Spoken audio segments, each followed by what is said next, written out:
जय भारत। मेरे प्यारे भारतवासियों,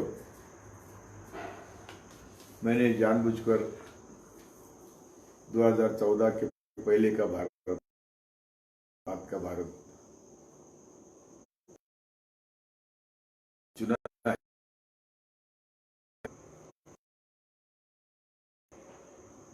कि कांग्रेस ही आरएसएस की जननी है या कांग्रेस और भाजपा दो सिक्के के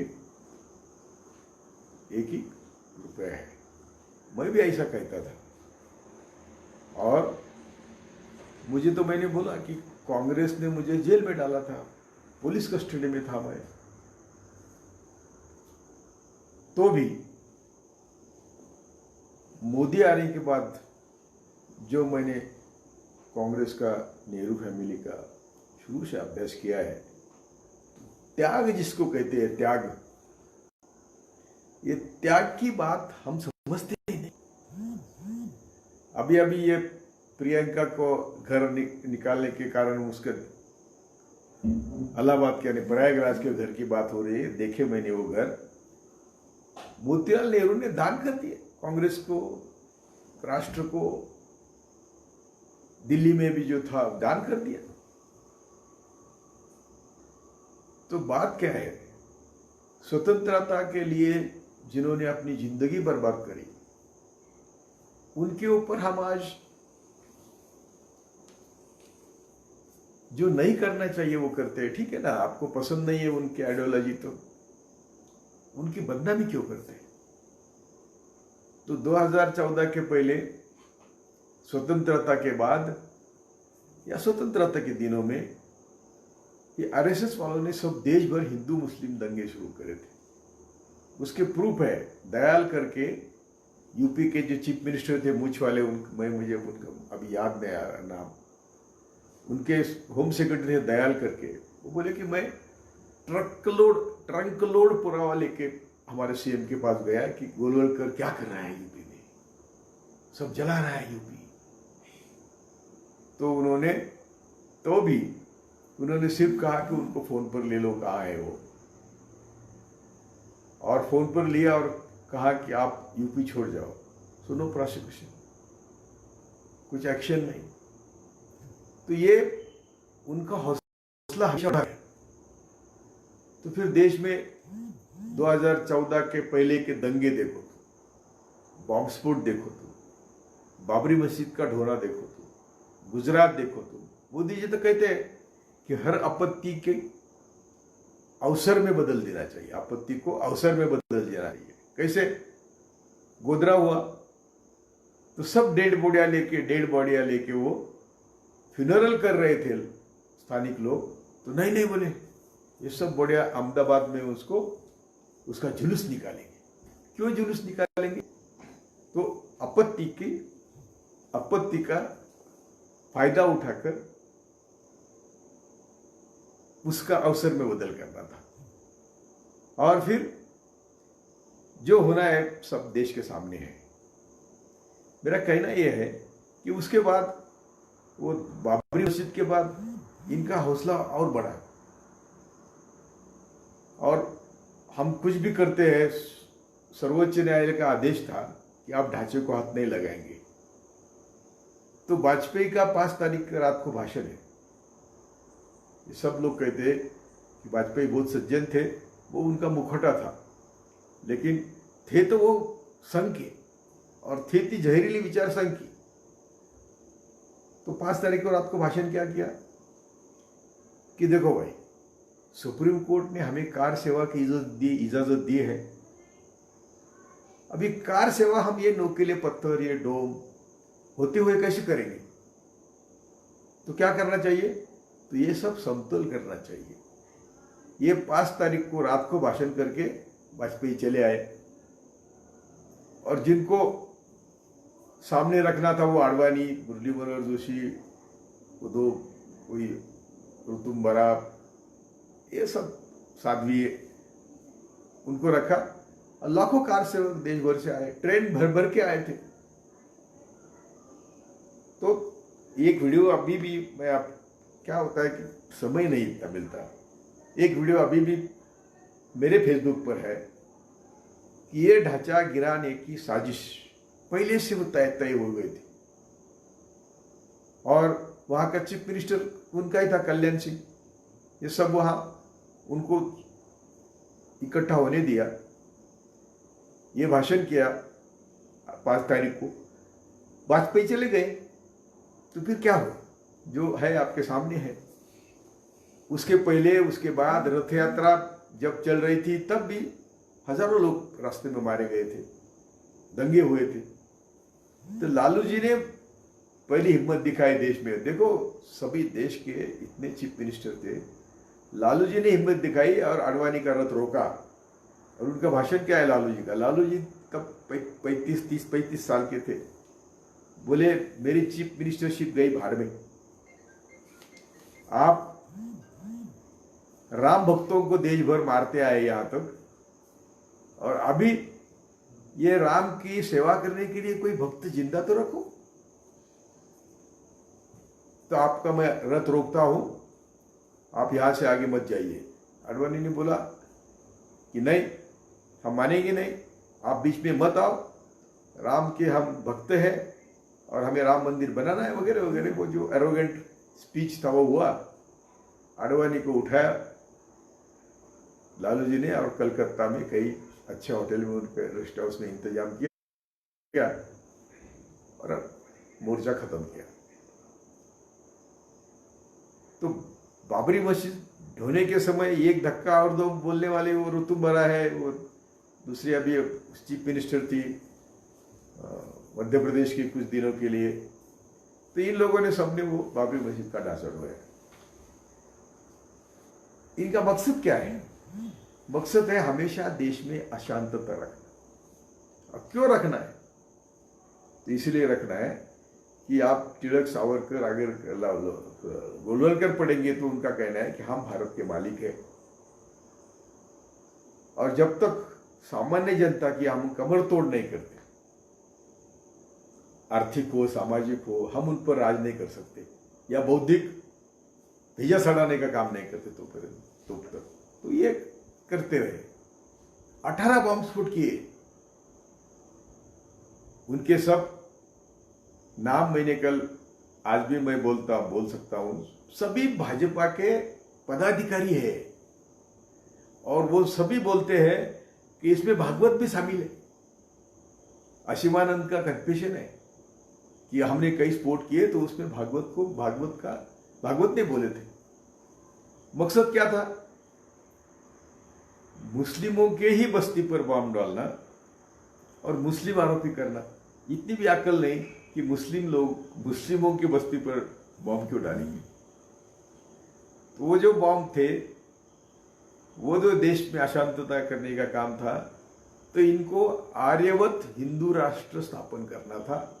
जो अभिनव भारत की संगठन है, वो संगठन के माध्यम से कर्नल पुरोहित, प्रज्ञा ठाकुर, रिटायर्ड मेजर और कर्नल उपाध्याय और कई लोग थे, और ये सब बीजेपी से संघ से जुड़े हुए थे। तो फिर सब बॉम्ब हुए, मुस्लिमों को अंदर लिया। लेकिन करकरे एटीएस प्रमुख हो गए सितंबर 2008 में, और उसके पहले थोड़ा सा जून जुलाई में, और सितंबर में एक बॉम्ब स्फोट हुआ मालेगांव में 2008 में, वो सितंबर में हुआ। तो उन्होंने वो उसकी जांच इतने साइंटिफिक तरीके से करी कि जो वह मोटरसाइकिल मिली थी उसकी ओनरशिप खोजने का प्रयास किया, और सब गाड़ी को जो करना था किया, उसका चेसी नंबर लिया, और मालिक मिली प्रज्ञा ठाकुर। उसको अंदर लेते ही उसने सबके नाम बोल दिए, सबको अंदर लिया। इन्वेस्टिगेशन शुरू हुआ, बहुत अच्छी तरह इन्वेस्टिगेशन चल रहा था। तो आडवाणी जाके, यानी संघ का काम है, संघ कभी सामने नहीं आता, ऐसे इस्तेमाल करते हैं बहुजनों के लोग। तो उन्होंने आडवाणी को भेजा मनमोहन सिंह को मिलने को कि हमारे सब साधु संत अरेस्ट हो रहे हैं, ये क्या हो रहा है, तो करकरे को रोको। तो मनमोहन सिंह बोले ठीक है, मैं करकरे को बुला लेता हूं और उनसे क्या सच्चाई है जान लेता हूं। करकरे आए, उनके पास सब साइंटिफिक एविडेंस था, वो पीएम को दिखाया मनमोहन सिंह को। मनमोहन सिंह की खातरी हो गई कि इसमें इंटरफेयर करने की कोई जरूरत नहीं, सज्जन आदमी थे वो, क्या मोदी शाह थे क्या कि हर इन्वेस्टिगेशन में इंटरफेयर करते। कभी इंडिपेंडेंट जांच होती नहीं उनके कार्यकाल में, ना गुजरात हो ना देश हो। तो मनमोहन सिंह ने बोला कि ठीक है आपका काम करो। आप आडवाणी को फोन किया और बोले कि देखो करकरे ने जो दिखाया वो सब सही है और उसको काम करने दो, चाहते हो आप तो आप उनको मिल सकते हैं, वो उनको आपको मिलने को भेजता हूं। करकरे को भेजा, लेकिन उस जमाने का उस समय के सिक्योरिटी चीफ थे M.K. नारायणन, जो भी अभी विवेकानंद उनकी जो संस्था है जहरीली विचारों का प्रसार करने वाली, वहां बैठते हैं और संघ के थे। तो वो सब जब उन्होंने देखा करकरे अभी किसी की सुनता नहीं है और करकरे को मारना जरूरी हो गया। क्यों कि करकरे के मारना महात्मा गांधी का खून के भी कई गुना इंपॉर्टेंट था। इनके 3 लैपटॉप मिले थे, 3 लैपटॉप में कई तरह का मटेरियल था।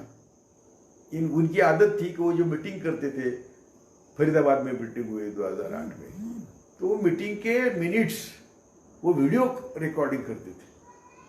उनको पूछा क्यों करते थे, तो बोले हमारे से कोई गद्दार हो गया तो उसको दिखाने के लिए। ठीक है, तो इतना सब एविडेंस करकरे ने कोर्ट में दाखिल किया है, लैपटॉप दाखिल किए, स्क्रिप्ट कुछ दाखिल किए कि मुझे समय लगेगा, 48 सीडीज या कुछ है, उसके बाद स्क्रिप्ट बनाने में देर लगेगी, इसलिए कोर्ट से मुदत मांगी और उसी दिन रात को या दूसरे दिन रात को करकरे को खत्म किया। सभी न्यूज़पेपर आप देखेंगे 4 दिन के, तो करकरे को तो उसके बाद जिसने झूठा तपास किया था उसके पास वो तपास गया। आगे चल के तो 26 अकरा के तुरंत जो हुआ, उसमें जो इंफॉर्मेशन मिली थी उसके बदौलत शिवराज पटेल ने कमेटी अपॉइंट की। तो वो कमेटी का रिपोर्ट आने के पहले उनके खिलाफ ऐसा कुछ उठाया, कपड़े बदलते, ये करते वो करते, और उनको रिजिग्नेशन देना पड़ा। वो रिपोर्ट IB ने छिपा के रखा।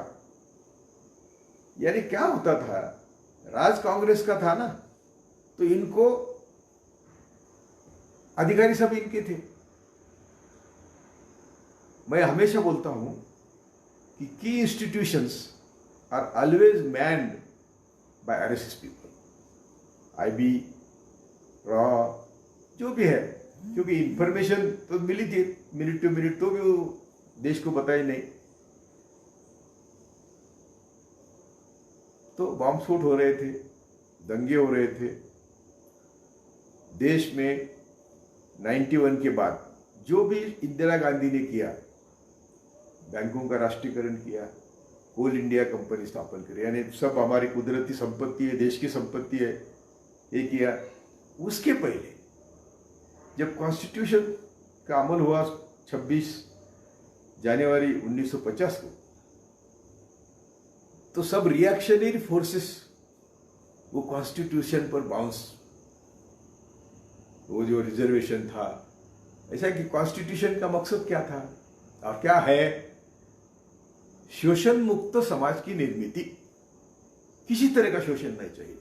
बाबा साहब का तो और भी बहुत बढ़िया आइडिया थी कि हमारे जो सब श्रमिक है, हम जो लोग हैं, हमारे हर दिन के लिए जो चीजें लगती है, रोटी, कपड़ा, मकान, चीज लगती है, स्वास्थ्य, शिक्षा के लिए जो भी सामान लगता है, उसके ऊपर ना नफा ना तोटा करके वो सबको मिलना चाहिए। देखो बाबा साहब का विजन क्या था, तो वो जो आज हम बोलते हैं महंगाई बढ़ी है, तो ये उसके से मुक्त था, बाबा साहब वही चाहते थे। और बोले कि आने वाली संसदीय मनुवादियों की बटीक होगी, तो मैं मेरे लोगों के, मेरे यानी सिर्फ उनकी जात नहीं, उनके सामने देश, पृथ्वी और मानवता थी। तो उन्होंने जो इंतजाम किया संविधान में जो किया वो सामाजिक आर्थिक राजकीय समता की बात की। नेहरू भी कमिटेड थे। जब कॉन्स्टिट्यूशन आई तो डिफरेंट कोर्ट में उसको विरोध हुआ, शुरू हुआ, रिजर्वेशन को विरोध शुरू हुआ, जमींदारी अबोलिशन को विरोध शुरू हुआ, आर्टिकल 19 जो है व्यक्ति स्वातंत्र्य, भाषण स्वातंत्र्य का गैर फायदा लेने लगे लोग, और फंडामेंटल राइट का भी इंटरप्रिटेशन बहुत अलग होने लगा कि नहीं सब equal, all are equal before law, etcetera etcetera. तो नेहरू तो अवाक हो गए कि बोले मेरा तो सपना चकनाचूर हो गया, मैं तो ये रिजर्वेशन भी नहीं दे सकता। जमींदारी ने जो प्रस्तावना में कमिटमेंट है कि हम सामाजिक आर्थिक राजकीय समता प्रस्तावित करेंगे, equality before law, equality of status, सबको बराबरी का दर्जा। तो जब उन्हें मालूम हुआ तो उन्होंने पहले अमेंडमेंट किए जून 1951 में, 51 साल जून में, 10-15 महीने में अमेंडमेंट करना पड़े। और वो अमेंडमेंट में उन्होंने ये जो सब कानून थे, ये सब कानून का नया शेड्यूल बनाया और कोर्ट के अधिकार निकाल लिए। वो स्टॉर्मी डेज ऑफ 16 डेज करके मेरे पास किताब है, मैं हमेशा दिखा था। तो ये नेहरू ने बहुत बड़ा काम किया, तो भी हमारे लोग नेहरू को गालियां देते हैं। तो इतिहास तो पढ़ो। उनकी हमेशा 1929 से उनकी हमेशा इच्छा थी कि जो दबा हुआ तबका है हमारे देश का, उसको बराबरी का दर्जा देना है। इंदिरा गांधी जुलाई 1982 को अमेरिका गई थी, रिगन प्रेसिडेंट थे। उनका भाषण मैंने मेरे फेसबुक पे डाला है। वहां वो कहती है कि मैं ये आज जो मोदी जी ने कहा कि विस्तारवाद के हम खिलाफ है, हम विकास की भाषा करेंगे। मोदी के उसके ऊपर बाद में आएंगे अपन। वो सत्ता में आते ही, सत्ता के पहले ही चाइना को लाल आंखें दिखाने की भाषा करते थे, पाकिस्तान को उसके भाषा में जवाब देने की बात करते थे, अक्साई चीन वापस लेने की बात करते थे, पाक व्याप्त कश्मीर वापस लेने की, सभी पड़ोसियों को उकसाया। बात की सिर्फ ना, अरे मिलिट्री नहीं भेजी सीमा पर, और इंतजाम नहीं किया कि चीनी घुसेंगे तो उनको खदेड़ देंगे। वो आ गए। बात, आई एम सॉरी, अभी हम इंदिरा जी की बात कर रहे थे। तो इंदिरा जी ने वहां भाषण किया कि मैं ये सभी आपके बड़े देशों के कंपटीशन के लिए मैं नहीं मिलती, सबको मिल रही हूँ। मेरा मकसद है, मेरे देश का मुझे विकास करना है। और वो कैसा करना है? हम बहुत पिछड़े हैं, स्वतंत्रता क्या हमें अनुभव भी नहीं है, क्योंकि हमने बहुत हर तरह का पारतंत्र में हमारी जिंदगी गई है, हमारे देश की जिंदगी गई है। और हमारे देश का एक बड़ा तबका है, मैं सभी अम्बेडकरवादियों को रिक्वेस्ट करता हूं कि वो इंदिरा गांधी का भाषण देखिए। एक बड़ा तबका है जिसको मुझे बराबरी का दर्जा देना है, और वो दर्जा देने के लिए मैं कोशिश करूंगा। आने के बाद उन्होंने, और उसके पहले भी जो उनके आपातकाल की भाषा करते हैं ना, आज के आफतकाल से कई गुना अच्छा था वो आपत्ति काल। क्योंकि आप जो उनका 20 सूत्री कार्यक्रम देखेंगे, मैंने खुद लोक न्याय ले लिया इसके ऊपर कि जब भूमि ने जमीन की डिमांड की है तो कलेक्टर को देनी है, और नहीं दिया तो कलेक्टर को तबादला करो, ऐसा उसमें उल्लेख है, ऐसे नोटिफिकेशन है। तो मैं कर्नाटक में, महाराष्ट्र में वैसे वो भूमिहीनों को जमीन देने के लिए हमने लोक अदालत में काम किया और लोगों को जमीन दी है। तो उसके बाद मैं आंदोलन करके भूमिहीनों को जमीन दे रहा हूं। तो मुझे मालूम है जमीन के टुकड़े की कीमत क्या होती है। जैसे मैंने बोला कि जमींदारी के खिलाफ जब कोर्ट के डिसीजन आने लगे तो नेहरू ने जमींदारी के जो अबोलिशन के कानून कर वो कोर्ट के बाहर निकाल लिए, कोर्ट के पावर के बाहर निकाल लिए, नहीं तो नहीं होता। डॉक्टर बाबा साहब ने आंदोलन किया, इसलिए हमारे टेनेंसी लॉ आया। हम जमीन के मालिक कैसे बने? हम तो पहले मालिक नहीं थे। देश गांव गांव सब सेठ जी भट्टी के और महाराष्ट्र के थे पेशवे के कार्यकाल की आप इतिहास देखेंगे तो कोई मालिक नहीं था, सबकी जमीन सिर्फ सेठ जी भुर्जी के पास थी। तो हम लोग मालिक बने, नेहरू की बदौलत बने। रिजर्वेशन जो आज तक चल रहा था, अभी तो ना के बराबर है, मैं उसके ऊपर बाद में आऊंगा। इंदिरा गांधी ने बैंक का राष्ट्रीयकरण किया, सभी कुदरती संपत्ति का राष्ट्रीयकरण किया। उनका मकसद क्या था? जो हमारी संविधान की शुरुआत है, हम भारत के लोग, हम कैसा भारत खड़ा करना चाहते हैं कि जहां न कोई सामाजिक विषमता होगी, आर्थिक विषमता होगी, राजकीय विषमता होगी, वो भारत हम खड़ा करना चाहते हैं। इसलिए नेहरू का जो सपना था वो आगे, शास्त्री जी भी अच्छे थे लेकिन उनको समय नहीं मिला, तो वो सपना इंदिरा गांधी ने पूरा किया और ये सब कुदरती संपत्ति देश के मालिक की थी, मालिक को दे दी, देश को दे दी। बैंक का भी, बैंक में पैसा किसका होता है? किसी की भी बैंक हो, बैंक में तो गरीब पैसे रखते हैं, कोई भी कैपिटलिस्ट पैसे रखता नहीं, क्योंकि वो पैसे सर्कुलेशन में रखता है, बिजनेस करता है। ये आज जो अवसर मोदी जो सत्ता पाते ही क्या किया, तो वो करने के पहले अभी क्या बोलते हैं वो कि कांग्रेस के राज में, अभी मैंने कई वीडियो डाले कि ईवीएम का मोदी, सुब्रमण्यम स्वामी, उनका ही नेता नरसिंह राव सब विरोध कर रहे थे। नरसिंहा करके उनकी किताब है, सब विरोध कर रहे थे। अभी ईवीएम के बारे में कोई बोलता ही नहीं। और कांग्रेस क्या प्रयास था, यदि कोई कहेगा कि कांग्रेस ने ईवीएम मैनेज किए तो उसका भी सबको प्रूफ देना पड़ेगा। सिर्फ संघी लोग बोलते इसलिए मानो मत, क्योंकि ईवीएम कांग्रेस के राज में जब मैनेज हुआ तो बीजेपी को वोट देता था, बीजेपी के राज में भी जब मैनेज हुआ तो बीजेपी को वोट देता था। देखो सब देखिए, ईवीएम के बारे में तो मैंने मेरी बहुत जिंदगी उसमें गवाई है, बहुत अभ्यास किया है। तो मैं दावे के साथ कहता था कि यदि कोई मुझे बोलता है कि कांग्रेस ने ईवीएम मैनेज किया और ये उदाहरण है उसका, तो मैं सबकी माफी मांगूंगा। लेकिन जो भी हुआ, जब भी हुआ ईवीएम मैनेज हुआ तो सिर्फ बीजेपी को वोट गए।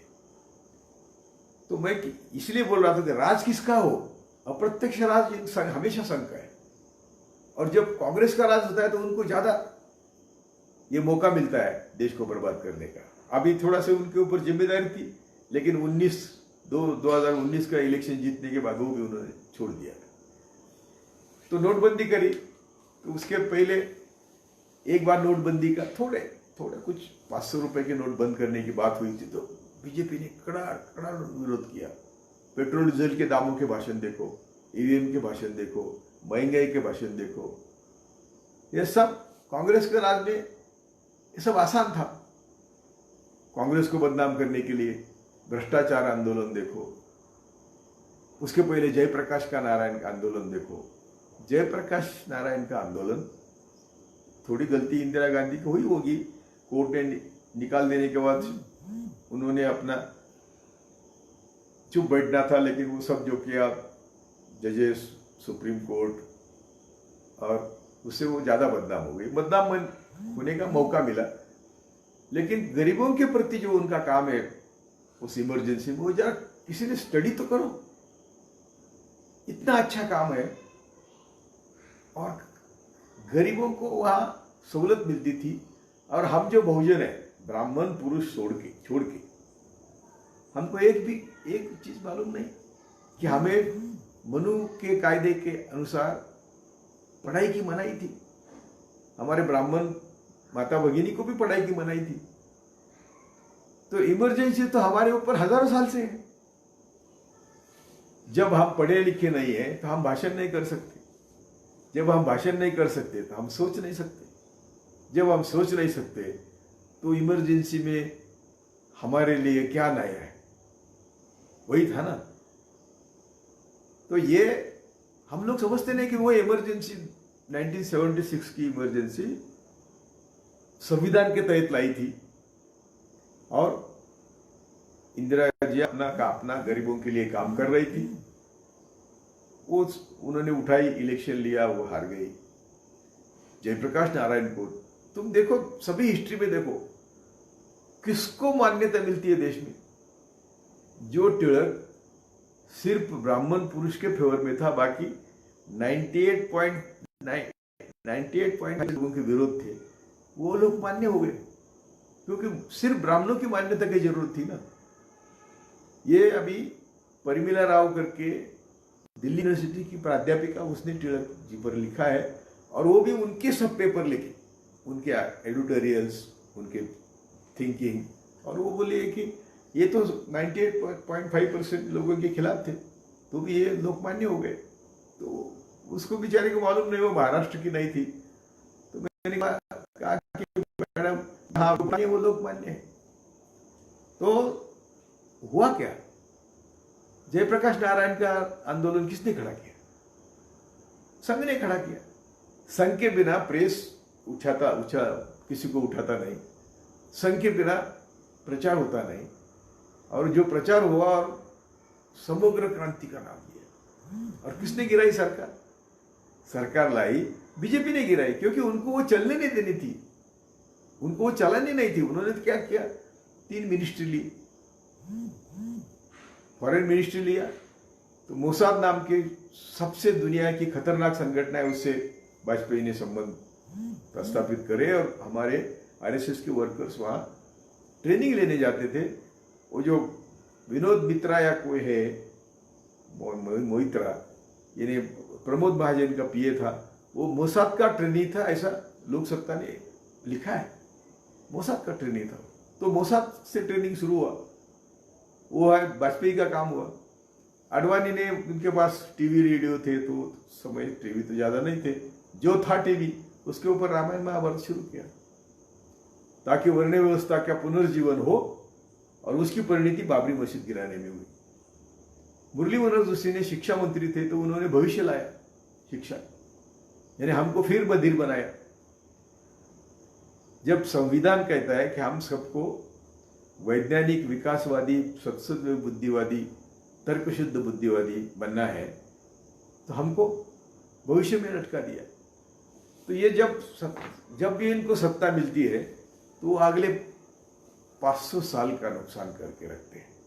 अभी मोदी जी ने कम से कम देश को 500 साल पीछे ले गए, मालूम होगा अभी बाद में मैं आता हूं उसके ऊपर। तो फिर ये जो 2014 के पहले किसी को बोलने की इजाजत थी, हम कुछ देखो, मेरा एक पैराग्राफ है, अभी मैं पढ़ के दिखा तो समझ जाएगा, लेकिन मैं मनमोहन सिंह को इतनी गालियां देता था कि अमेरिका का दलाल है, देश का इसके बाप का है, क्या वो अणु ऊर्जा के बारे में।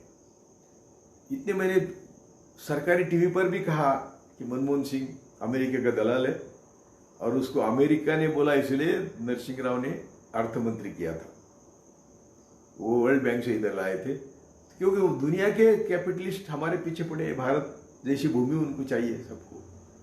तो ये काम है मोदी कर रहा है, वो बाद में आता हूं मैं उसके ऊपर।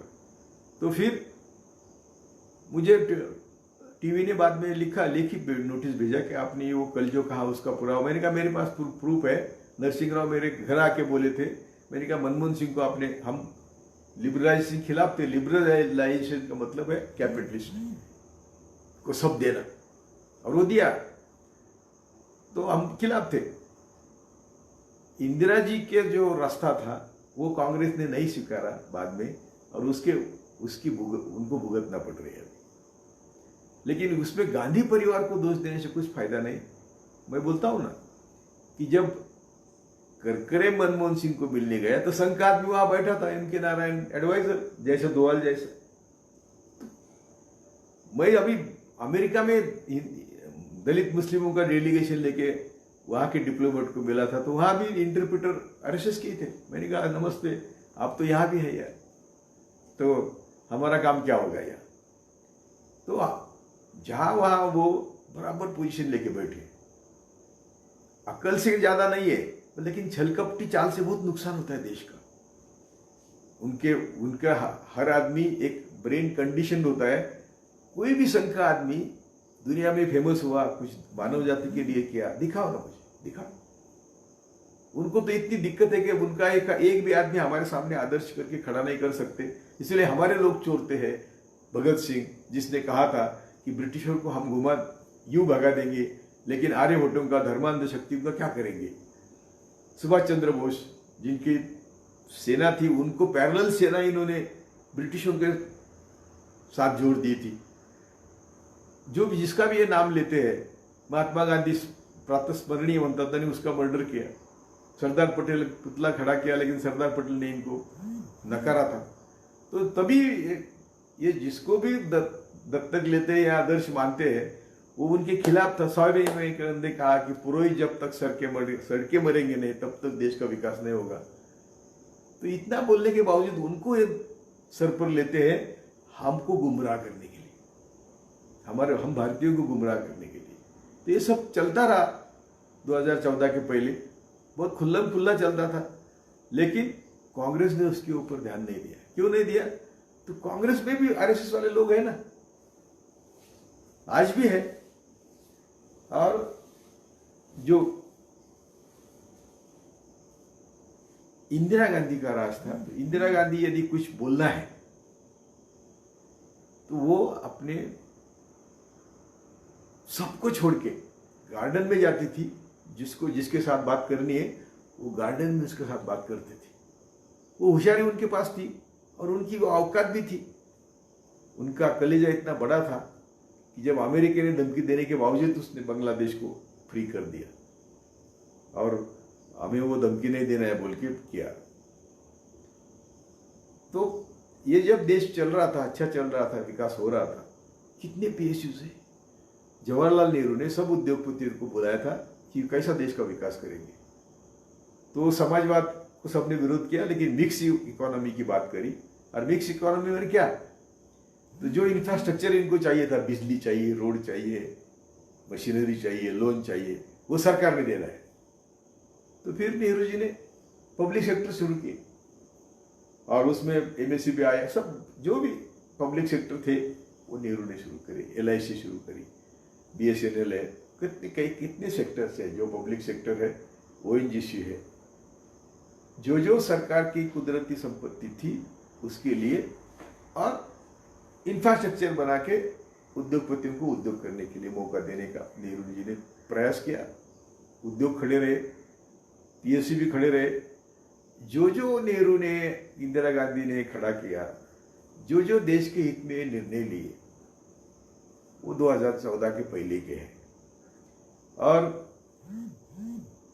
यहां तक कि इंदिरा गांधी को भी मिसगाइड किया करा। वो जो स्वर्ण मंदिर पर हमला किया उसकी जरूरत नहीं थी। राजीव गांधी ने उसका ब्लैक थंडर किया था, यानी सब रास्ते बंद कर दिए थे उसमें, पानी, बिजली सब बंद कर थे, अनाज अंदर जाना नहीं, तो बाहर उनको आना ही पड़ा। हमारे लोग थे, उनके ऊपर हमला करने की जरूरत नहीं थी। लेकिन मिस एडवाइज हुआ, जिसने हमला किया वो भी मारा गया और मैडम भी मारी गई, इंदिरा गांधी भी मारी गई, वैद्य भी मारे गए। तो ये भी इल एडवाइस था। और संघ की दिक्कत क्या है? संघ की दिक्कत थी नेहरू फैमिली सिर्फ, बाकी कोई नेता नहीं था कद का, जिसका कद है ऐसा नेता नहीं था। आज भी नहीं है। क्यों नहीं है? तो हम हमेशा गांधी परिवार का इतिहास देखो, सिर्फ त्याग का इतिहास है। ये सोनिया गांधी जब प्राइम मिनिस्टर बन रही थी, देश के सामने वो प्राइम मिनिस्टर बनने के, सबको लगा मैडम अभी शपथ लेंगी। प्रेसिडेंट कलाम थे, कलाम ने अपने चरित्र में लिखा है कि सोनिया जी आई तो मैंने सब पेपर तैयार रखे थे कि आपको शपथ देनी है। तो वो बोले मैं नहीं लूंगी शपथ मनमोहन सिंह को देनी है। तो बोले मेरे तो कागज सब आपके हैं, आपके नाम के। मैंने बदलो बोले। तो अब्दुल कलाम को वो कागज बदलने पड़े और ये पीएम नहीं बने। उनको सब दिक्कतें भी मालूम थी, लेकिन पीएमशिप छोड़ना, जब हस्बैंड गया है, बच्चे छोटे हैं, यहां रहना मुश्किल है, तो भी पीएमशिप की वो इसमें पड़ी नहीं और मनमोहन सिंह को पीएम बनाया। अभी आप लोग कहेंगे कि मनमोहन सिंह को बनाया तो वो नामधारी था, सब मैडम काम कर रहे थे, वो भी झूठ है। मैंने वो अंदर से देखा है। मैडम को मैं राजीव गांधी को जानता था, मैंने आपको बोला है पहले कभी, राजीव गांधी को मैं जानता था। मैं सिटिंग जज था और सब लॉयर्स को मालूम होगा, जजेस को मालूम होगा, एक एक्साइज रिफंड का जजमेंट था। हम जो भी सामान खरीदते हैं उसके ऊपर एक्साइज हम देते हैं, यानी कस्टमर देता है, और उसका रिफंड एटलीस्ट को होता था, वो मैंने बंद किया। लेकिन मेरा जजमेंट माइनॉरिटी जजमेंट था, मेरे गुरु जस्टिस सावंत का भी था, तो वो जजमेंट हमारे माइनॉरिटी जजमेंट थे, तो वो कोर्ट में नहीं चलते थे। तो मैंने वो जजमेंट लेके राजीव गांधी के पास गया, यदि आप हमारी सुनते हैं तो देश के लाखों करोड़ रुपए बच सकते हैं। तो जजमेंट देखा उन्होंने, और शंकरराव चौहान अर्थ मंत्री थे, तुरंत उनको फोन किया कि देखो जज साहब का कहना बराबर है, 2 मिनट में। और वो मेरे साथ कल्पनाथ राय थे, उनके माध्यम से मैं गया, मुझे तो मालूम नहीं था, लेकिन मैंने धाड़स किया, सिटिंग जज होते हुए भी उनको मिला और वो कानून बनाने का उन्होंने एश्योर किया। इमीडिएटली वो सब पेमेंट थे स्टॉप हो गए। शंकरराव चौहान ने पेमेंट स्टॉप कर दिए। शंकरराव चौहान भी मेरे बहुत अच्छे दोस्त थे। बोलने का मकसद क्या है, तो 2014 पूर्वी क्या क्या हो रहा था गरीबों के हित में, देश के हित में, उसकी हम बात कर रहे हैं। ये लड़ाई वड़ाई युद्ध जो है वो हमारे बहुजनों के खून का पसीने पर लड़ाई जाते हैं, लड़ाई का काम नहीं। अभी वो बोले आज कि हमें विस्तार नहीं चाहिए, हमें शांति चाहिए, हमें विकास चाहिए। कब बोले, जब चाइना घुस गई तब। मैं बाद में आता हूं, पहले मैं 2014 का पूरा करता हूं। तो 2014 के पहले जो देश में चल रहा था, गलतियां हैं, भ्रष्टाचार था, लेकिन फसीवाद नहीं था। और वो सब जो भी फसीवाद होता था गांधी परिवार के ऊपर वो लोग फेंक देते थे। लेकिन मैडम ने, इंदिरा सोनिया गांधी ने मॉब लिंचिंग का कानून किया था। उनका जो एडवाइजरी बोर्ड था, उनको उन्होंने बोला कि हम मॉब लिंचिंग के खिलाफ कानून करेंगे। तो वो कानून, वो एडवाइजरी बोर्ड ने बोला कि आपका पॉलिटिक्स क्या होगा आगे, तो वो बोले उसकी चिंता मत करो, मॉरली होना चाहिए कि नहीं, तो होना चाहिए। आज भी कैसा मॉब लिंचिंग चल रहा है, तो होना चाहिए। तो कानून बनाया, कांग्रेस वालों ने पार्लियामेंट में दाखिल नहीं किया। मैडम जाके मोदी को मौत का सौदागर कहा गुजरात में, कांग्रेस वालों ने सपोर्ट नहीं किया। आज भी राहुल गांधी संघ के खिलाफ बोलते हैं, कांग्रेस वाले सपोर्ट नहीं करते। पहली बार राहुल के मदद के लिए अभी संघवी ने स्टेटमेंट किया, वो जो चाइना के पैसे के बारे में, इन्होंने चाइना के कितने पैसे लिए। अरे 18 मीटिंग है इनके, पीएम के, सीएम थे तब के और पीएम बनने के बाद 18 मीटिंग है सीपिंग के साथ, यानी प्रीमियर उनका जो चाइना का जो है प्रमुख, उसके साथ। और 10 बार चाइना गए, कोई भी प्राइम मिनिस्टर की इतनी मीटिंग हुई नहीं, कोई भी प्राइम मिनिस्टर 10 बार चाइना गया नहीं। 5 बार मोदी गए, 5 क्या 6 बार, और 4 बार सीएम थे तब गए। क्या कारण है? और आज चीन का नाम ही नहीं लेते। आज बॉर्डर पे जाके भी चीन का नाम नहीं लिया। पाकिस्तान का नाम तो हर दिन लेते, हिंदू मुसलमान के लिए वो या फायदे का है, लेकिन चाइना का नाम ही नहीं लेते। क्या जैसी चाइना के साथ उनकी शादी हुई है? हम सब हमने कई बार लिखा है कि हम पीएम के साथ है, चाइना हमारा दुश्मन है। पीएम खुल के बोले चाइना के खिलाफ, बोलते नहीं। और ये अभी ये नौटंकी कर रहे हैं कि उनके माल पर हम बहिष्कार करेंगे। यार तुम कर ही नहीं सकते। वो बात 2014 की बात है, पहले मैं तुम कर ही नहीं सकते। तो 2014 के पहले जो देश का विकास हुआ, मनमोहन सिंह ने भी वो जो नई अर्थनीति है, हम उसके खिलाफ है, तो भी विकास तो हुआ ना। जीडीपी 10 तक था, अभी जब इन्होंने चार्ज लिया तो 8 तक था। 2014 तक तो 8, 2008 में संकट आया, आर्थिक व्यवस्था की मंदी आई, तो भी हमारा देश ने खुद को सावरा था, खुद को संभाला था। तो इसीलिए 2014 के पहले जो भी बुरा हुआ, बॉम्ब स्फोट हुए, दंगे हुए, बाबरी मस्जिद गिरी, गुजरात हुआ, संघ की सेवा किसने किया? तो मैं हमेशा हजारों साल का इतिहास भी मैं आपको बोल दूंगा तो आप मानेंगे नहीं। और मैं उनको चैलेंज करता हूं कि ये भी उनके पूर्वज थे, वो जिन्होंने हमारा भेजा सड़ाया, स्वर्ग के नाम, नरक के नाम, 33 करोड़ देव के नाम, हमको स्वतंत्र विचार करने नहीं दिया। तो ये सब, और जो भी भारत में आया उनकी मदद से आया, और जो भी आया उसकी सेवा करी इन्होंने। मैं हमेशा बोलता हूं कि औरंगजेब का हेर प्रमुख हरि पंडित था, वो मोरोपंत पिंगळे का साला यानी बहनोई था, और मोरोपंत पिंगळे छत्रपति शिवाजी महाराज के अष्टप्रधान मंडल में थे। छत्रपति शिवाजी महाराज ब्राह्मणवाद के खिलाफ थे, मनुवाद को धक्का देने वाला छत्रपति शिवाजी का पहला राजा। बुद्ध को मारने के लिए, बुद्ध धर्मियों को मारने के लिए मोहम्मद बिन कासिम को लाया, इन्होंने लाया, निमंत्रित देके आया। क्रिश्चियन धर्म पहला इन्होंने लिया, मुस्लिम धर्म पहला इन्होंने लिया, और आज बोलते हैं हम ईसाई और क्रिश्चियन हमारे, ईसाई और मुस्लिम हमारे दुश्मन है। 99.99% मुस्लिम हमारे हैं। वर्ण व्यवस्था के कारण समता के खोज में वो धर्म में बदला, कोई ईसाई बना, कोई मुस्लिम बना, और पहले तो तुम बने, वो बाद में लोग बने। पहले तो आर्यभट्ट ब्राह्मण बने, वो धर्म लिया क्योंकि स्वार्थ था उसमें। चर्चेज बनाए, मस्जिदें बनाए, इन्होंने बनाई।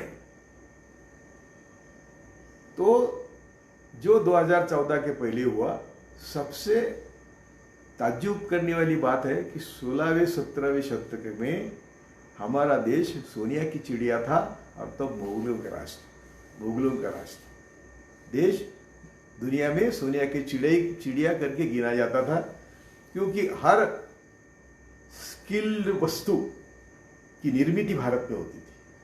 और ये अमेरिका का अर्थशास्त्रज्ञ बोलता है कि 16वीं 17वीं सदी में भारत में जो भी दुनिया में अच्छी चीजें थे वो भारत में भी बनती थी। इतना ही नहीं, तो भारत, यूरोप और अमेरिका मिलके जितने जहाज थे समुद्र में, उससे कई गुना ज्यादा जहाज हमारे भारत में थे। कलकत्ता बंदर में थे, मुंबई बंदर में थे। छत्रपति शिवाजी ने नेवी शुरू करी, संभाजी ने उसको बढ़ावा दिया। सर्व समभाव के लिए संभाजी महाराज ने दिंडी निकाली। दिंडी का फाउंडर संभाजी महाराज है, तुकाराम महाराज की दिंडी। बाद में वो ज्ञानेश्वर की आई, ठीक है, ज्ञानेश्वर भी संत थे, लेकिन दिंडी तो पहले समता के पताका लेकर संभाजी महाराज ने उसको प्रोत्साहन दिया था। तो भी छत्रपति शिवाजी ने ना मंदिर बनाया ना मस्जिद गिराई, तो भी उनको हिंदू हिंदू करके। छत्रपति शिवाजी उनके जमाने में जब दुनिया के नंबर 1 योद्धा थे, संभाजी महाराज दुनिया के नंबर 1 योद्धा थे। 1666 में पोर्तुगीज का गवर्नर लिखता है कि छत्रपति संभाजी की जगत जेते से सिर्फ तुलना हो सकती है सिकंदर, नेपोलियन वगैरह। इतना छत्रपति का नाम था। उनका डिप्लोमेसी का जो डिपार्टमेंट था वो बहुत कारीगर था। सब अंग्रेज, पोर्तुगीज सब उनको डिप्लोमेसी की मीटिंग में घबराते थे। ये सब बातें आपके सामने आई नहीं। तो 16वें 17वें शतक का जो इतिहास है, मुगल थे तब भी। अरे टीपू सुल्तान अंग्रेजों के खिलाफ लड़ा और पेशवाई ने उनको धोखा दिया, टीपू सुल्तान को, और खुद पेशवाई गमा बैठे और ब्रिटिशों का राजा है। तो चलो अभी तो 2014 के पहले के भारत में फसीवाद नहीं था। जो दंगे हुए, जो बॉम्बस्फोट हुए, जो भी कुछ बुरा हुआ, संघ ने किया था, दूसरा किसी ने नहीं किया। सिख दंगों के पहले आरोपी 50 आरोपी संघ के कार्यकर्ता है, नामजी देशमुख, और ये सब लोग इंदिरा जी को दुर्गा कहते थे। जब जेल में थे तो क्या उनके लांगुल चालन करके बाहर आए थे। तो इंदिरा गांधी को दुर्गा कहते थे। उनको इंदिरा गांधी के 2 भाषण में सबको बोलना चाहता हूं। मैंने एक डाला है, कल फेसबुक पे है, ट्विटर पे भी डाला मैंने, कि वो कहते कि धर्म के नाम से बंटवारा करके देश का विकास नहीं होगा। तो हमें सबको साथ लेके सबको देश के विकास के लिए काम करना पड़ेगा, सबको देश के विकास में भागीदारी देनी पड़ेगी। ये सोच थी उनकी।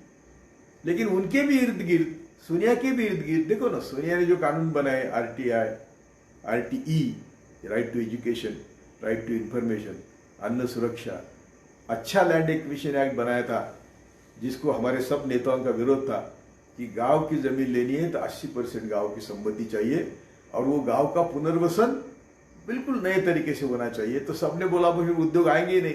अरे तुमको उद्योग की पड़ी है कि हमारी जनता की पड़ी है? तो सोनिया ने यह कानून बनाया था, लेकिन ये मोदी आने के बाद उसको नकारा। मनरेगा का मैंने अभी डाला है ट्विटर पर, मनरेगा बोले मैं चालू रखूंगा आपका स्मारक करके, और आपको शर्म आनी चाहिए, सब मोदी भाषण करता है पार्लियामेंट में कि आपको मनरेगा का सहारा लेना पड़ा लोगों को खाना देने के लिए।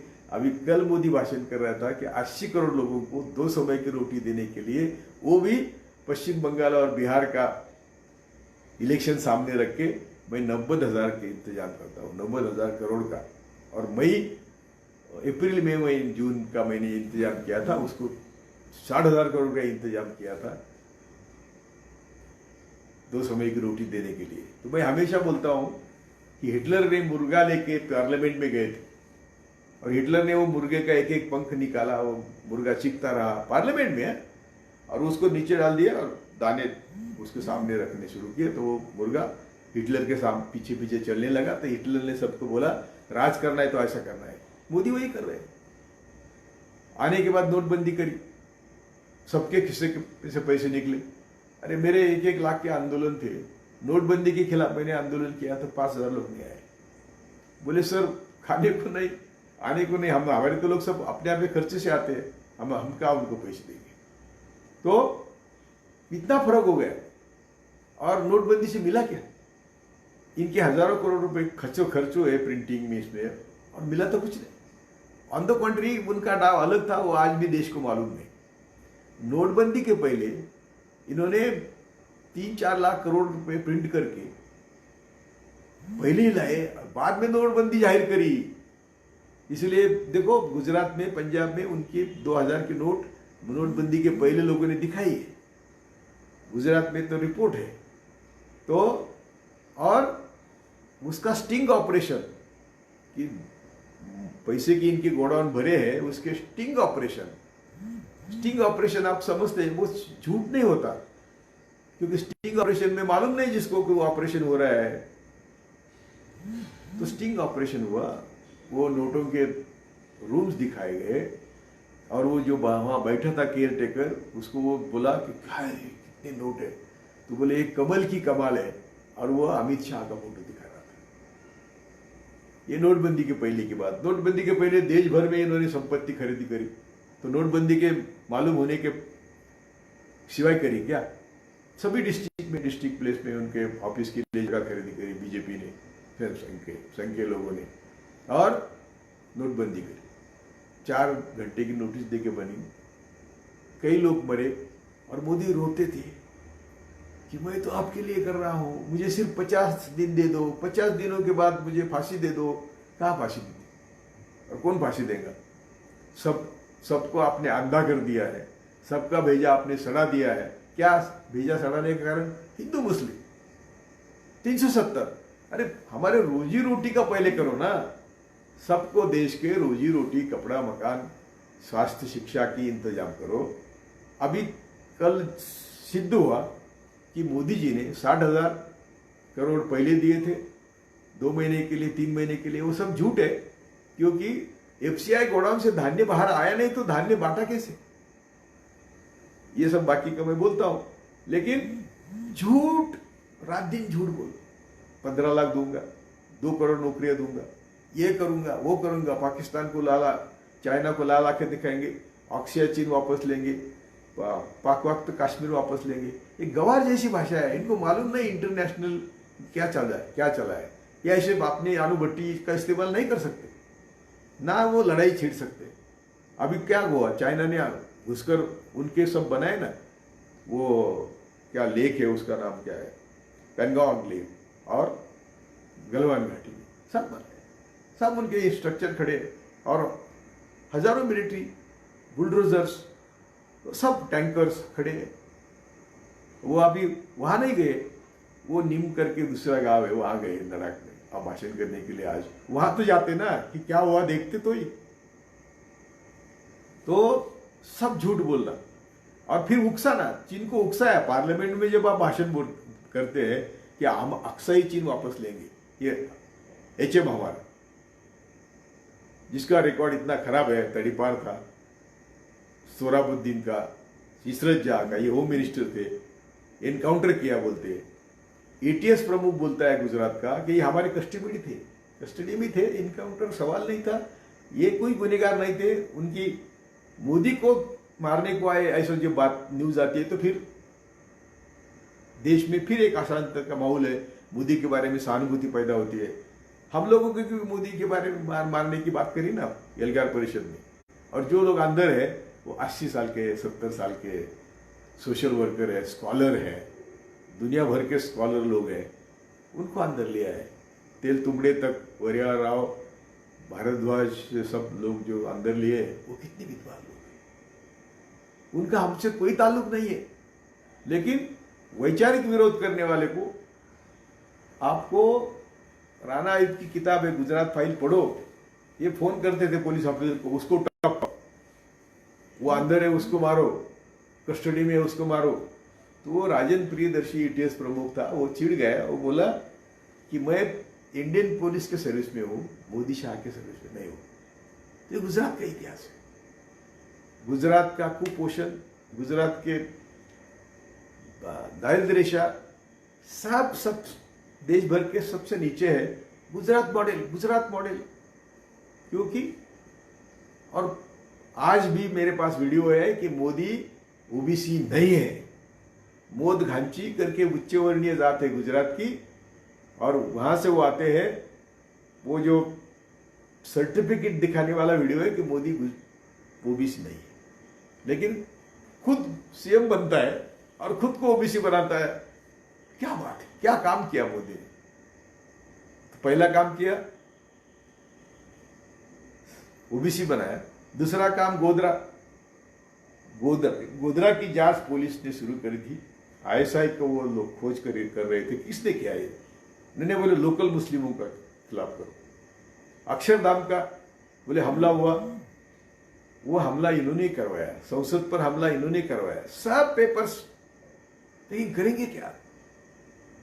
हम बोलते जो कि भाई जब खेत का कंपाउंड ही खेत खा रहा है तो क्या करें? तो अक्षरधाम का इन्होंने जो जांच करी, इन्वेस्टिगेशन किया, जो आरोपी पकड़े, सुप्रीम कोर्ट कहता है कि दुनिया में क्रिमिनल केस का तपास कैसा न हो, ये अक्षरधाम का उदाहरण है। अभी इससे क्या ज्यादा जोड़ा मारना चाहिए? लेकिन वो जोड़े लेते नहीं ना, फॉरगेट, बात ही नहीं करते, प्रेस नहीं लेते। तो जो दिन आ गए हैं, तो ये नोटबंदी करने के बाद हमारे सब कंपनियां, लाखों कंपनियां बंद हो गई। मेरे पास सब प्रूफ है, जो किसी को चर्चा करनी मेरे पास साथ तो करो, लेकिन मैं सब कागज आपको दिखाने लगूंगा तो 4 घंटे लगेंगे। अभी भी कितना समय हो गया मुझे मालूम नहीं, और मुझे बहुत बोलना है। लेकिन संघ की जो आइडियोलॉजी की मैंने बात करी है, और जो आर्यभट्टों की जो बात होती है, वो हमेशा हमको कम लिखते हैं। अरे सब ब्राह्मणों को पूछो, तुम पेशवाई में तुम कहाँ थे? बाकी ब्राह्मण, ये जो चित्पावन ब्राह्मण छोड़ के आप लोग कहाँ थे? आपके सबके औरतें बहनें सुरक्षित नहीं थी। पेशवाई में अधिकारियों को सख्त ताकीद थी कि 2-3 उनके औरतें चाहिए, और वो सुंदर चाहिए। पढ़ो, गोपाल हरि देशमुख नाम के उन्होंने शतपत्र लिखी है, उसमें पेशवाई के बारे में बहुत अच्छा वर्णन है। हमारे और भी कई किताबें हैं। तो मेरी आपको विनती है कि अभी 2014 का वो जो सब रिपीटेशन 2014 में हो रहा है, 2014 में इनके लोग बलात्कार करते हैं, और बलात्कार करने वाली लड़की ने तकरार दी तो उसके सब फैमिली मार डालते हैं। मॉब लिंचिंग का नाम है, गोरक्षक का नाम है। गोरक्षक के बारे में मेरे दोस्त है निरंजन टकले करके, उन्होंने गुजरात बॉर्डर पर खाटिक बन के सब वेश बना के, गुजरात बॉर्डर पर गाय जब आती है, भैंस जब आती है, ट्रक आता है गुजरात में, तो ये गुजरात के गौरक्षक वहाँ खड़े हैं, और उनका रेट तय है कि गाय लानी है तो 12,000 ट्रक के, भैंस लानी है तो 10,000 है। ये पैसे देने पड़ते, वहाँ ट्रक अंदर जाती है। और क्या है, सभी कत्ल खाने हिंदुओं के। और मोदी के ज़माने में बीफ एक्सपोर्ट में हम दुनिया में हमारा पहला नंबर है। हमको क्या बोलते? गाय मत काटो। तो ये जो अभी कल आत्मनिर्भर की बात की, अरे तुम आत्मनिर्भर की बात कैसे करते? तुमको गैट करार मालूम नहीं? तुम जितना धान फिर तुम्हारे देश में पैदा होगा उसे 10% 20% आपको परदेश से लाना ही पड़ता है, नहीं तो वो गैट करार का भंग होता है। और अभी आप, तो मैंने कहा कि आने के पहले सब झूठ बोला, ईवीएम के बारे में बोला, जो वादे किए, एक भी वादे की बात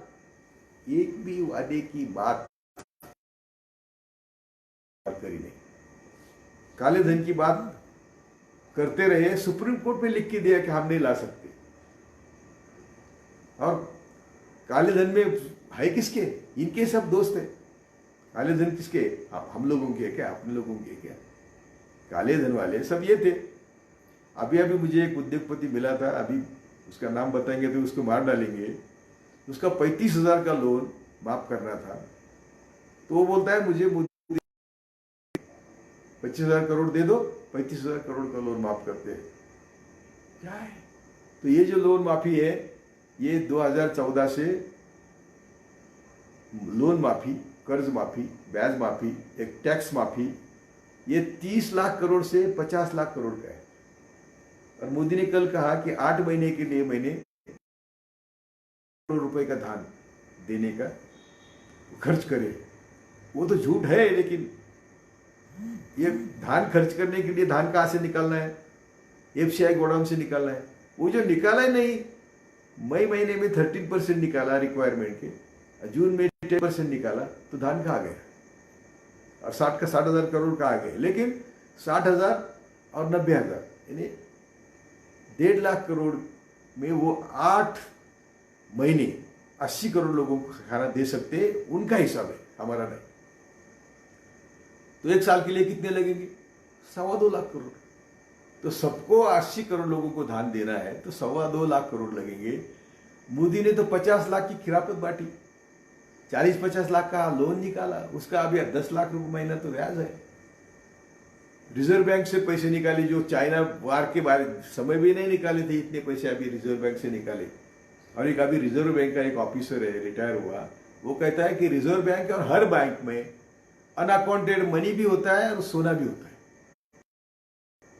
अभी उधर बैठे हैं और जिन्होंने 3 गवर्नर बदले हैं और रिसिग्नेशन देना पड़ा है, तो ये रिजर्व बैंक की क्या हालत है?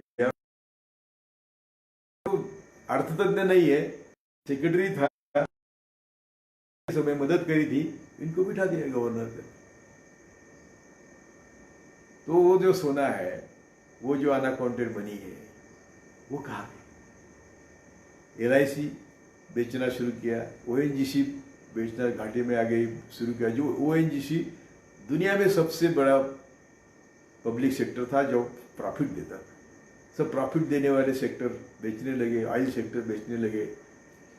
बिस्लरी के भाव से आपको आज पेट्रोल मिल सकता है, बिस्लरी के पानी के भाव से, तो नहीं दे रहे मोदी ने 900% ज्यादा, 1000% ज्यादा एक्साइज बढ़ाकर पेट्रोल डीजल के भाव कभी कम होने नहीं दिए। और बोलते हैं कि मैं सब कम के रूप में बोला था, तो उसकी भाषा नहीं करते। तो पेट्रोल डीजल जब ये इसके भाव बढ़ाते हैं तो किसको तकलीफ होती है? अंबानी शाह को होती है थोड़ी, अंबानी का अदानी को होती थोड़ी, उनकी कंपनी है। सभी गरीब लोग मरते हैं। डीजल तो ट्रक में लगता है, लगता है। डीजल का भाव हमेशा कम था, अभी उन्होंने डीजल का भाव ज्यादा किया है पेट्रोल से। मानिए इसका मतलब है कि गरीबों को जो सामान मिलने वाला है, जो भी ट्रांसपोर्ट है, वो महंगा हो गया, महंगाई हो गई।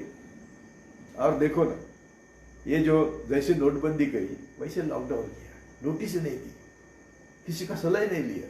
जब लॉकडाउन किया तो 100 लोगों को बाधित थे और 6 लोग मरे थे।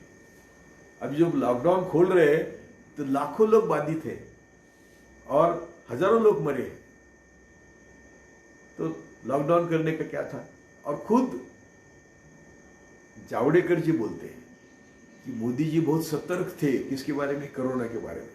हमसे वो नवंबर दिसंबर से कैबिनेट में बात करते थे कि कोरोना से बहुत बड़ा धोखा है, देखो, यानी कैबिनेट को मालूम था, दिसंबर में मालूम था, चलो नवंबर छोड़ दो, नवंबर में वो वुहान सिटी में आया था चाइना के, तो वो छोड़ दो, लेकिन दिसंबर से इनको मालूम था हमारा आवाजाही जो है चाइना से, वो जैसे हम यहाँ मॉल में जाते हैं वैसे हमारे हिंदू व्यापारी चाइना से व्यापार करते हैं। हर क्षेत्र में चाइना ने हमारे घर में घुसी, हर क्षेत्र में। हम सुबह जो उठते हैं तब शाम को सोते तक चाइना की माल हमारे घर में है, और ये मोदी ने किया। उसके पहले इतना नहीं था, 1 बिलियन का जो आयात निर्यात था, तो अभी वो 80 बिलियन तक गया है। 50 बिलियन का आयात होता है चाइना से, और हमारा तो 15-16 बिलियन का निर्यात है। यानी सब चौपट कर दिया। और अभी चाइना के बारे में बोलते ही नहीं, चाइना का तो नाम नहीं लेते, क्योंकि वो 18 मीटिंग, वो 10 बार जाना, वो गले पड़ना और झूले पर खेलना कि झालं थोड़ा 5 मिनट। तो लॉकडाउन किया, तो लॉकडाउन यदि 8 दिन का समय देखे, सभी हमारे जो प्रवासी मजदूर थे उनको ट्रेन देके, उनको अपने अपने गांव जहाँ भेजते, तो वो कोरोना लेके नहीं जाते। वो जहाँ शहरों में थे, भिखारी बन गए, खाने को नहीं, उनको पैदल चलाया, हजारों किलोमीटर पैदल चले लोग। सुप्रीम कोर्ट ने भी सुना नहीं। जब हाईकोर्ट जजेस रोने लगे, उन्होंने जब ऑर्डर करना शुरू किया, तो सुप्रीम कोर्ट भी उनको भी जाग आ गई, उन्होंने भी थोड़ी ऑर्डर करी, तब तक सब लोग पहुंचे थे। और कभी उसकी बात ही नहीं की मोदी, और बोलते वो तपते हैं। अरे जब हमारे लोग संडास बाथरूम साफ करते तो बोलते उनको समाधान मिलता है उसका। तो गरीबों के खिलाफ हर कदम उठाया और लोगों को मूर्ख क्या बनाया, हमने 370 हटाया। अभी देखो लद्दाख को उन्होंने यूनियन टेरिटरी किया ना, उसके बाद चाइना ने घर गया हुआ। यूनियन टेरिटरी करने के बाद चाइना घुसाया अंदर, और 370 किया, हमने बहुत बड़ा काम किया। तुम कभी देखो, इतने 14-15 करोड़ लोग पैदल चले, तो इनके दिल में बिल्कुल, इनके पसीना नहीं आया, दिल पिघला नहीं कुछ। नेता का दिल कैसा चाहिए, मक्खन जैसा चाहिए, लेकिन नहीं, कुछ नहीं किया। और ये भी अभी 80 करोड़ खाने को दिए बोलते हैं, 60 करोड़ दिए बोलते हैं। तो मैं बोलता हूँ ना, मैंने गोडाउन से वो ये जो वेबसाइट होती है उनसे निकाला, तो कितना धान निकाला वहाँ, तो डिमांड के 13%, 13%, 100 निकालना था तो 13 निकाल, और जून में तो 10 निकालना, 100 निकालना था 10 निकाल। तो कहाँ गए 60,000 करोड़? ठीक है, अभी 80,000 करोड़ है। शायद अभी इलेक्शन आए तो ईमानदारी से निकालेंगे, लोगों को बांटेंगे, लेकिन इलेक्शन का गमिक है। ये तो यदि करना था तो लॉकडाउन के पहले से करना था ना, लॉकडाउन जब हुआ तब से करना था। और जब आपको मालूम था दिसंबर में, तो दिसंबर से सब एयरपोर्ट बंद करते, सभी एयरपोर्ट पे आने वाले लोग हैं इनको अंदर नहीं आने देते, तो कोरोना आता ही नहीं। कोरोना आया बड़े लोगों के सामने, एरोप्लेन से आया, और हम भिखारी हो गए। तो हर डिसीजन मोदी का जो है, आप सोचिए, मुझे समय मेरा खत्म हो गया है, कितना बोलूं मैं भी थक जाता हूं, लेकिन इतना बोलने को है कि मोदी की हर स्टेप हमारे दुश्मन जैसी है। मोदी की हर स्टेप हमारे गरीबों के दुश्मन जैसी है। मोदी की हर स्टेप बहुजनों के खिलाफ है। मोदी की हर स्टेप देश को गड्ढे में डालने वाली। तो बैंक लूट गई, LIC लूट गई, ONGC लूट गई, सभी सार्वजनिक उद्योग बेच रहे हैं, सरकारी नौकरी में 25-30 लाख जगह खाली भरते नहीं है। तो आरक्षण का मतलब क्या है? भरना ही नहीं है।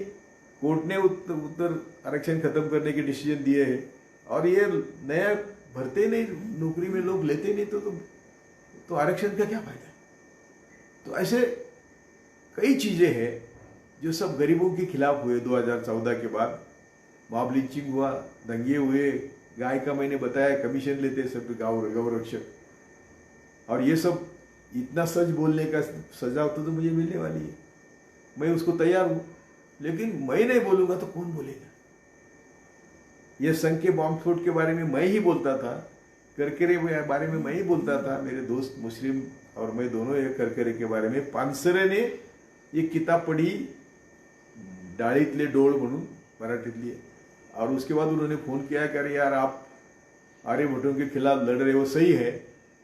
और उन्होंने एक मीटिंग करी और हम हु किल कर के 150 सभा लेने का ऐलान किया, सांसद को बाहर डाला। तो मैं आप सबको विनती करता हूं कि 2014 के बाद का भारत, उसकी कांग्रेस से तुलना मत करो, गांधी परिवार से तुलना मत करो, गांधी परिवार को बदनाम करने की कोशिश मत करो। ये संघ का डाव है। मुझे गांधी परिवार का कुछ लेन देन नहीं है, उनका मेरा आना जाना है, लेकिन मैंने कभी किसी का कुछ मांगा नहीं, किसी को कुछ, मेरी इच्छा भी नहीं अभी कुछ कई पद पर जाने की। जो कुछ हुआ है गलती करते रहे हम, नहीं ऐसा नहीं है, लेकिन तीसरी शक्ति खड़ी हो ही नहीं सकती। तीसरी शक्ति के सब नेताओं को मैं जानता हूं, वो इतने स्वार्थी है, करप्ट भी है और अपनी अपनी दुकान चलाते हैं। किसी का भी नाम मैं ले सकता हूं, मुझे सब मालूम है, लेकिन अभी उसमें कुछ फायदा नहीं। तो मैं सब विनती करता हूँ, इस जनता को विनती करता हूँ, राहुल गांधी, प्रियंका गांधी, सोनिया गांधी की ताकत बढ़ाओ। कुछ बुरा नहीं होगा, क्योंकि उनके बाजू में जो माफिया है उनको भी फिर डर लगेगा कि जनता भी इनके साथ आई है, तो उनको भी वो माफिया को दूर करना पॉसिबल हो सकता है। लेकिन राज किसी का आया तो संघ के ताबे में सब सरकार होती है। जो भी बुरा होता है, कांग्रेस के राज में हुआ तो कांग्रेस ने किया, आपको लगता है किया तो इन्होंने, संघ वाले ने किया, नाम कांग्रेस का होता है। कांग्रेस की सोच इतनी बुरी हो ही नहीं सकती, इतनी जहरीली हो ही नहीं सकती, और गांधी परिवार की तो हो ही नहीं सकती। यदि होती तो सोनिया गांधी प्राइम मिनिस्टर बनती। यदि उनके मन में राजीव गांधी के बाद उनके पास बहुत पैसे है, तो सब पैसे लेके बच्चों के लेके इटाली जाती ना, गई नहीं। हमें सब सोचना चाहिए, समझना चाहिए। और समझो कि कांग्रेस बुरी है, तो आज हम मोदी से छुटकारा कैसा करेंगे। और जिसको ऐसा लगता है, मुझे वार्निंग आ रही है कि चलो बंद करो, कर रहा हूं, बंद मैं करता हूं, लेकिन आखिरी बात बोलता हूं कि मोदी और कांग्रेस की या गांधी परिवार की तुलना हो ही नहीं सकती। मोदी जैसा क्रूर आदमी देश का पंतप्रधान हुआ, ये सब आर्यभट्टों की यानी मनुवादियों की और मनीवादियों की साठगांठ से हुआ है। धोखा है, धोखा हुआ है, देश बर्बाद हुआ है। सुधरो, सभी हम साथ आके, मैं आपको वादा करता हूं कि मैं जिंदगी में किसी पद के लिए मुकेला नहीं लूंगा, लेकिन सब मिलके मोदी को हटाने के लिए संगठन करो। जय भारत। सब लोग चले गए होंगे, जाने दो।